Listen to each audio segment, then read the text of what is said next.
നമസ്കാരം. ശത്രുവിന് വേദനിക്കുന്നിടത്ത് പ്രഹരിക്കുക എന്നതാണ് ഏത് യുദ്ധത്തിലെയും പ്രധാനപ്പെട്ട പ്രിൻസിപ്പിൾ. മർമ്മത്തിൽ തന്നെ അടിക്കുക എന്നതാണല്ലോ തത്വം. അങ്ങനെയെങ്കിൽ പാകിസ്ഥാന്റെ മർമ്മം എവിടെയാണ്? അത് ആർമിയാണ്. ആ ആർമിയെ നിലനിർത്തുന്നത് എന്താണ്? അത് പണമാണ്.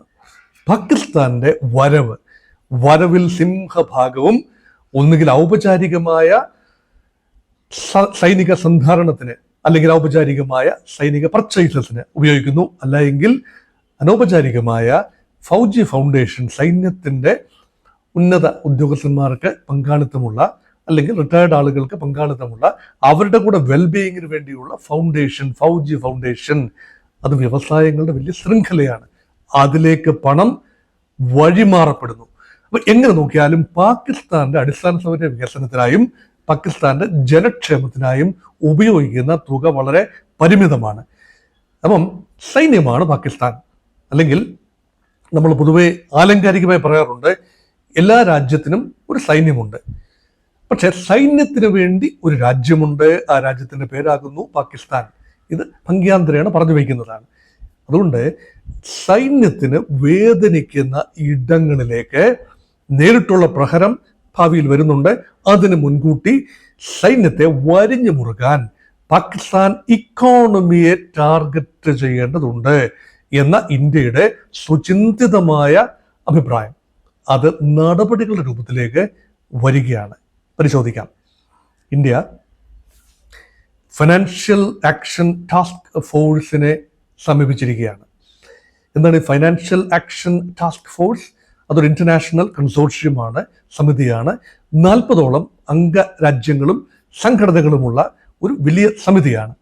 അതിൻ്റെ ഉദ്ദേശം എന്ന് പറയുന്നത്, ഭീകരവാദത്തിന് വേണ്ടി രാജ്യങ്ങൾ ഫണ്ടുകൾ ഉപയോഗിക്കുന്നുണ്ടോ, രാജ്യങ്ങളുടെ ഫണ്ടുകളുടെ വരവ് വിദേശത്തു നിന്ന് കടമെടുക്കുന്നതാകട്ടെ ആഭ്യന്തരമായി ഉത്പാദിപ്പിക്കുന്നതാകട്ടെ, ഇത് തീവ്രവാദികളുടെ കയ്യിലെത്തുന്നുണ്ടോ, മണി ലോണ്ടറിങ് അല്ലെ, കള്ളപ്പണം വെളുപ്പിക്കലിന് വേണ്ടി പണം ഉപയോഗിക്കുന്നുണ്ടോ, ഇതൊക്കെ പരിശോധിക്കുന്ന സമിതിയാണ് ഫൈനാൻഷ്യൽ ആക്ഷൻ ടാസ്ക് ഫോഴ്സ്.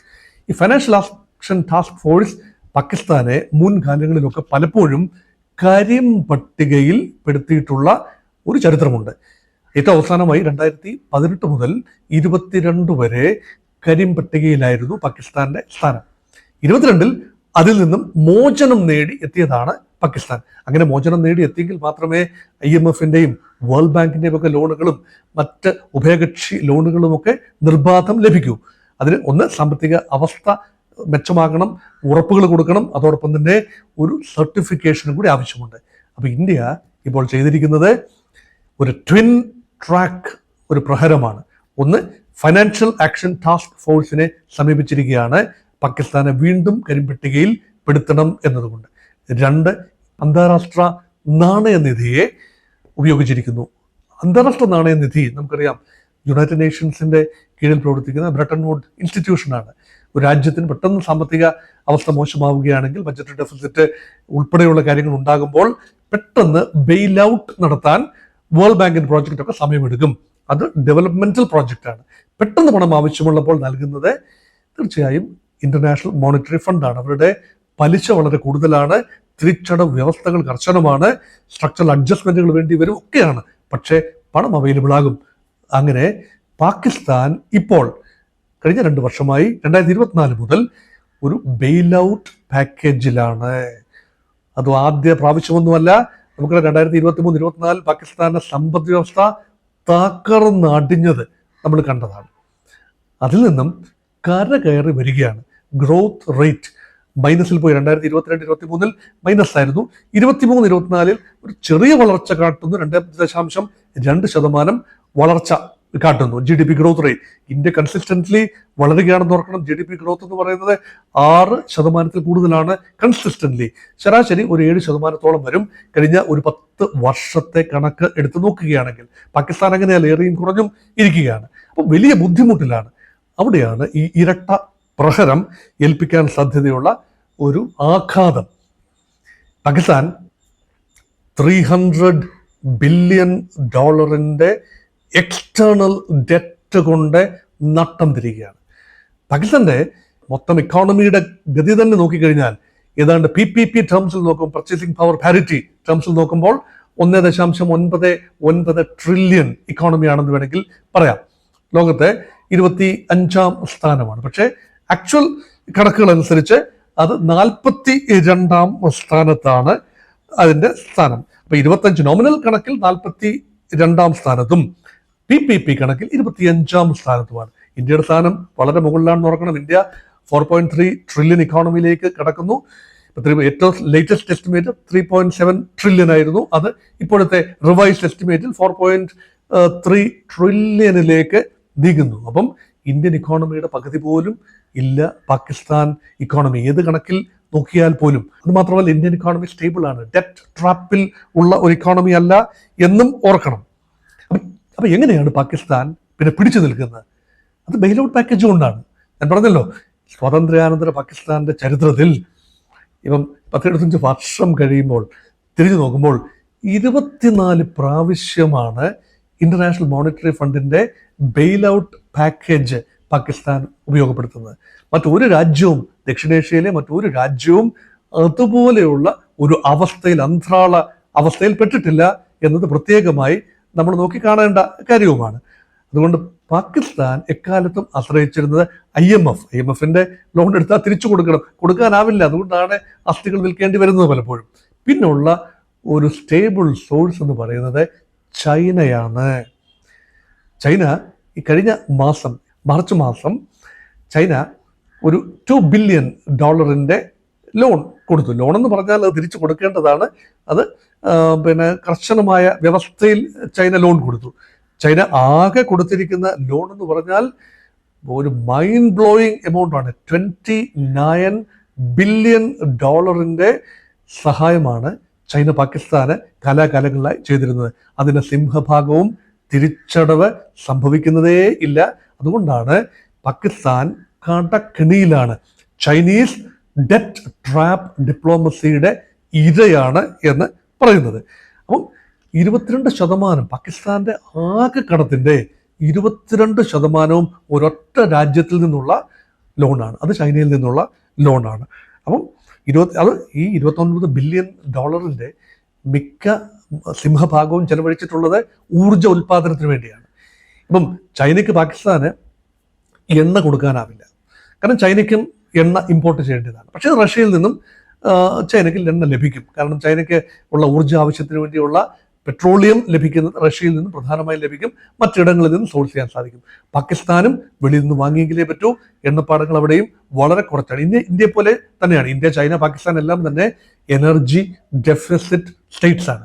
അങ്ങനെയെങ്കിൽ ഹൈഡ്രോ ഇലക്ട്രിക് പ്രോജക്റ്റുകൾ, തെർമൽ പ്രോജക്റ്റുകൾ, ഇതിനെല്ലാം തന്നെ സാങ്കേതിക വിദ്യയും നിർമ്മാണവും എല്ലാം തന്നെ ചൈനീസ് മേൽനോട്ടത്തിൽ നടക്കുന്നു. ഇൻഫ്രാസ്ട്രക്ചർ, അതുപോലെ തന്നെ road network infrastructure, China Pakistan economic corridor CPEC, അത് വളരെ പ്രധാനപ്പെട്ട ഒരു കാര്യവുമാണ്. അത് നമ്മുടെ ഇന്ത്യയുടെ മണ്ണെന്ന് യഥാർത്ഥത്തിൽ നമ്മൾ കരുതേണ്ട പാക് അധിനിവേശ കാശ്മീരിലൂടെ കടന്നു വരുന്ന ആ കോറിഡോർ, അത് കാരക്കോറം ഹൈവേ ഒക്കെയാണ്, അതിലൂടെ കടന്നു വന്ന് പാകിസ്ഥാന്റെ തെക്കൻ പ്രദേശത്തെത്തി ഗ്വാദാർ തുറമുഖം ഉൾപ്പെടെ വികസിപ്പിക്കാൻ വേണ്ടി ചൈന വലിയ തുകയാണ് മുടക്കിയത്.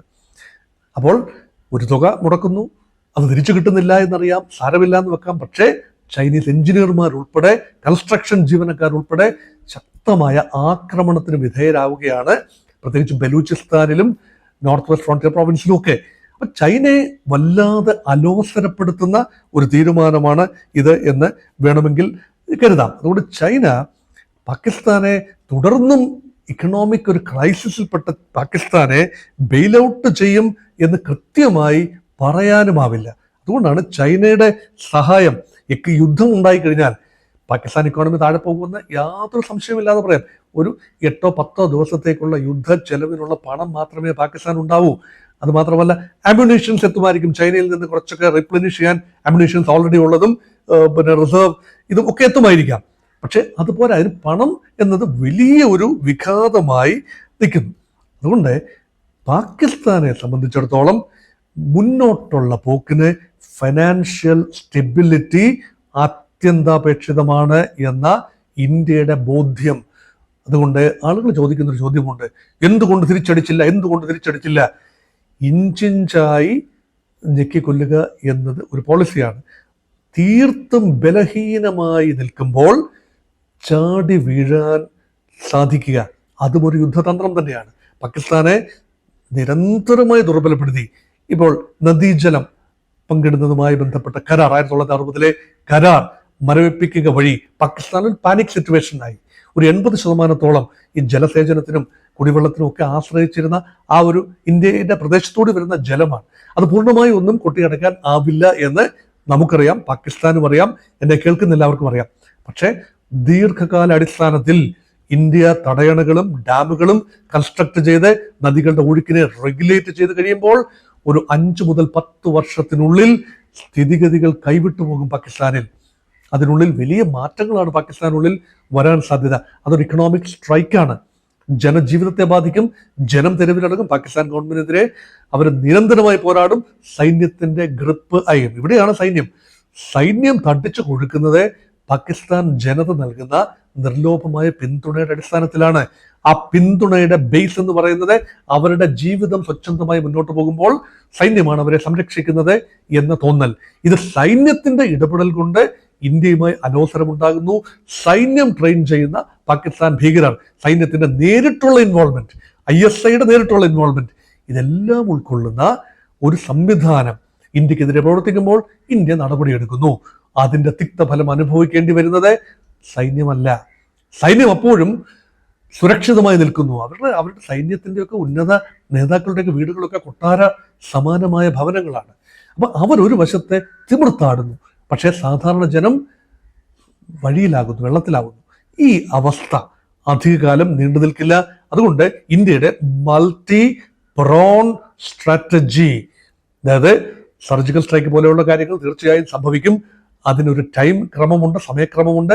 ഇന്ത്യൻ ആർമി, ഇന്ത്യൻ എയർവി, പിന്നെ ഇന്ത്യൻ എയർഫോഴ്സ്, ഇന്ത്യൻ നേവി ഇത് തീർച്ചയായും ചെയ്തുകൊള്ളും. അത് രാഷ്ട്രീയ നേതൃത്വം അതിനുള്ള അനുമതി നൽകിയിട്ടുണ്ട്. അതിന്റെ സമയവും സ്ഥലവും തീരുമാനിക്കാൻ സൈന്യത്തിന് കഴിയും. അതേസമയം പൊളിറ്റിക്കൽ ലീഡർഷിപ്പ് എടുക്കുന്ന നയതന്ത്രപരമായ തീരുമാനങ്ങളും അതുപോലെ ട്രേഡ് ഉൾപ്പെടെയുള്ള കാര്യങ്ങൾ പൂർണ്ണമായി പോയിരിക്കുകയാണ്. കാരണം പല അവശ്യ കാര്യങ്ങൾ ഇന്ത്യയിൽ നിന്ന് ഇറക്കുമതി ചെയ്യുകയാണ് പാകിസ്ഥാൻ.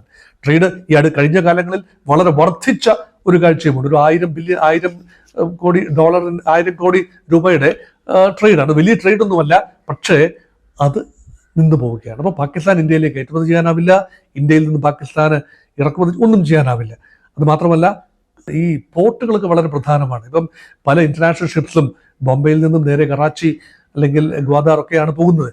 അപ്പം ഇതൊക്കെ തമ്മിലുള്ള കപ്പൽ ഗതാഗത റൂട്ടുകളൊക്കെ തന്നെ ഡൈവേർട്ട് ചെയ്യേണ്ടി വരുമ്പോൾ എയർ ട്രാഫിക്, പാകിസ്ഥാന് കിഴക്കോട്ട് പറക്കാനാവില്ല, ഇന്ത്യയെ കടന്നു പോകാനാവില്ല വിമാനങ്ങൾക്ക്. റൂട്ട് 2 മണിക്കൂർ കൂടുതൽ പറന്നു വേണം പോകാൻ. ഇതെല്ലാം സൃഷ്ടിക്കുന്ന ഒരു spiralling cascading effect on Pak economy. ഇത് ഗ്രാജ്വലി, അപ്പം ഇന്ത്യ ചിന്തിച്ചുറപ്പിച്ചാണ്. കാരണം ഇതൊരു ദിവസം കൊണ്ട് പിൻവലിക്കുന്ന ഒന്നുമല്ല. ഈ നദീജലം ഉൾപ്പെടെയുള്ള കാര്യങ്ങൾ ഒരു ദിവസം ചിലപ്പം അത് പിൻവലിച്ചേക്കാം, പക്ഷേ അത് ചില കർശനമായ ഉപാധികളുടെ അടിസ്ഥാനത്തിലായിരിക്കാം. അതുകൊണ്ട് പരമാവധി ടൈറ്റനിങ് ദ നോസ്, അത് ഒരു കെട്ട് മുറുക്കുക, ആ ഒരു തന്ത്രമാണ് യഥാർത്ഥത്തിൽ ഇന്ത്യ പ്രയോഗിച്ചുകൊണ്ടിരിക്കുന്നത്. സർജിക്കൽ സ്ട്രൈക്ക് സംഭവിക്കും, അല്ലെങ്കിൽ ഒരു തിരിച്ചടി സംഭവിക്കും. അത് ഭൗതികമായി എല്ലാവരുടെയും കൂടുതൽ താല്പര്യം ആക്രമണം നടക്കുമോ, കുറെ ബോംബ് പാകിസ്ഥാൻ മുകളിൽ കൊണ്ടിടുമോ, ഇവിടെയാണ് ആക്രമണം നടക്കുന്നത്, ഇങ്ങനെയുള്ള ചിന്തയിലാണ് നിൽക്കുന്നത്. പക്ഷേ അതിനേക്കാൾ പാകിസ്ഥാന് വേദനിക്കുന്നത് പാകിസ്ഥാന്റെ സമ്പദ് വ്യവസ്ഥയെ ഇഞ്ചിഞ്ചായി മെരുക്കി പരുവപ്പെടുത്തി അങ്ങനെ പാകിസ്ഥാൻ ആർമിക്കെതിരെയുള്ള വികാരം ഉണ്ടാക്കി പാകിസ്ഥാനിൽ നിന്നുള്ള ഭാവി ഭീഷണി പരമാവധി തുച്ഛീകരിച്ചു കൊണ്ടുവരിക. ഈ ഒരു ലക്ഷ്യം നിറവേറ്റാനായില്ല എങ്കിൽ ഇപ്പോൾ ചെയ്യുന്ന എല്ലാം തന്നെ പൊതുജന വികാരം ശമിപ്പിക്കുന്നതിന് മാത്രമേ ഉതകൂ എന്ന ഓർമ്മപ്പെടുത്തലോടുകൂടി അവസാനിപ്പിക്കട്ടെ.